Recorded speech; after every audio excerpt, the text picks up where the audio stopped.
Let's solve a question from JEE Advanced 2025, and the question is from paper 2 and it's the first question. देखो ये इस question बहुत easy है, but फिर भी बहुत सारे लोग इसको गलत करके आए थे. देखो ज़रा इस क्वेश्चन को क्या बोलते हैं. क्वेश्चन में बोलता है कि टेम्परेचर डिफरेंस एक ईएमएफ जनरेट कर सकता है. तो मैंने देखो इधर ड्रॉ किया है पिक्चर को. एक टेम्परेचर डिफरेंस है इस दो फेज़ के बीच में. मान लो एक फेज़ ए मान लो और एक फेज़ को मान लो तुम फेज़ बी. तो एक टेम्परेचर डिफरेंस जो है इस ये एक ईएमएफ को जनरेट किया. मान लो ईएमएफ है ई और इस ई मान लो ईएमएफ, और बोलता है एस बोलता है ईएमएफ प्रोड्यूस्ड पर टेम्परेचर. तो एस बोल दिया यह है ईएमएफ पर टेम्परेचर ई बाई टी, और सिग्मा है इलेक्ट्रिकल कंडक्टिविटी एंड के है थर्मल कंडक्टिविटी. तो पहले लिख लेते एस क्या है, सिग्मा क्या है, के क्या है, और फिर जो क्वेश्चन है क्वेश्चन में क्या पूछा है देखो ज़रा. बोलते हैं अगर z equal to S square sigma by K है तो उसका डायमेंशन क्या होगा. तो कुछ नहीं, एस सिग्मा और के में रिलेशन ही देखना है बस. अच्छा एस क्या है, एस है ईएमएफ पर टेम्परेचर.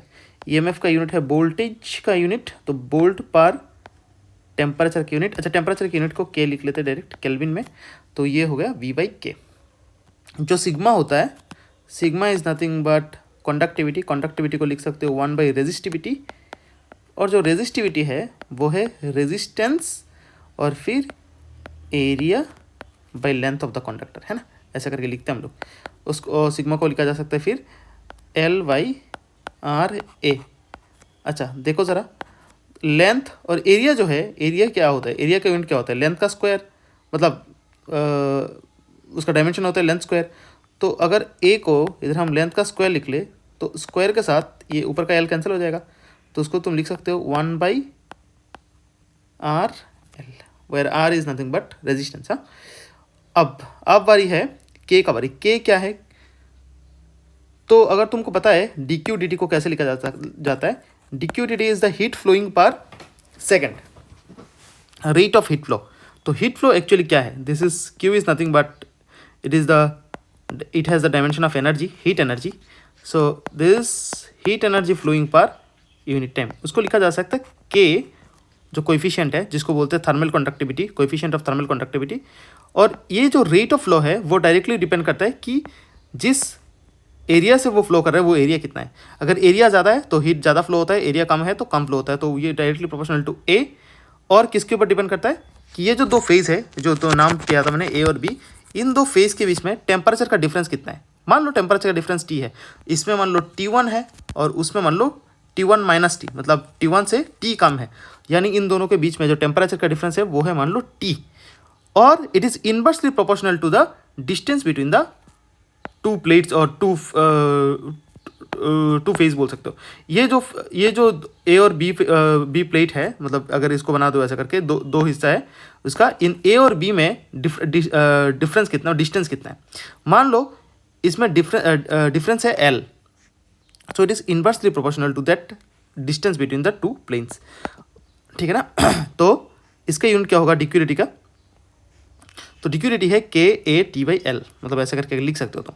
तो फिर के क्या होगा, के हो जाएगा डी क्यू डी टी, और एल नीचे है तो ये जगह ऊपर, और इधर से नीचे आएगा ए और T.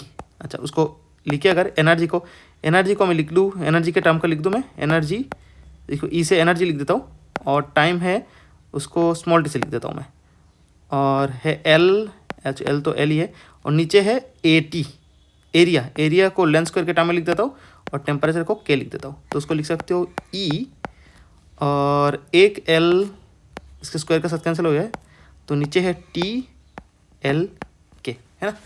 Energy by time, length और टेम्परेचर. ठीक है. तो अभी जो जेट को तुम कैसे लिख सकते हो, एस स्क्वायर, मतलब इसको लिख सकते हैं voltage square by temperature square. ठीक है ना.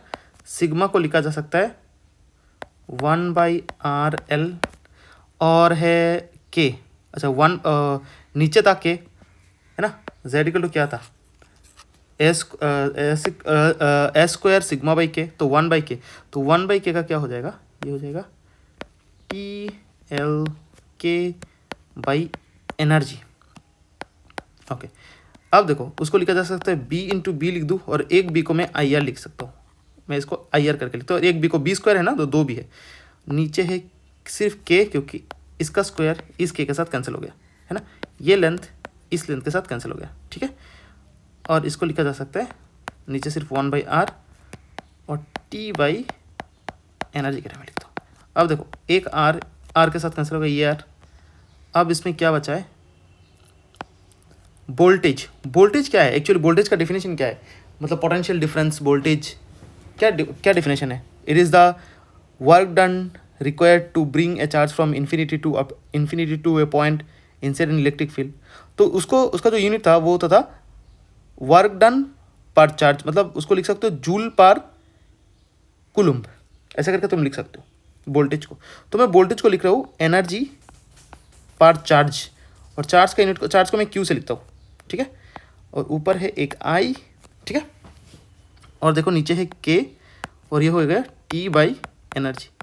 तो ये एनर्जी पर चार्ज में से एक एनर्जी इधर और नीचे एक एनर्जी कैंसिल हो गया। अब जो ये ऊपर क्या बचा है आई टी और नीचे क्यू के, ये देखो ये क्यू, ये आई टी तो ऊपर है, और क्यू क्या होता है चार्ज। चार्ज को अगर करंट के टर्म में लिखना है तो कैसे लिखोगे, it is current into time. Charge को करंट इनटू टाइम के लिखा जा सकता है, क्योंकि करंट का डेफिनेशन क्या है, current is nothing but charge flowing per second, I equal to Q by T, ऐसे करके लिख सकते हो। ये आई टी क्या, ये हो गया 1/k सिर्फ। तो इसका जो डायमेंशन होगा वो सिर्फ होगा k-1, और बाकी सब कुछ 0 होता है, तो ये सिर्फ होगा k-1। देखो कौन सा ऑप्शन में है, ये ऑप्शन बी में है।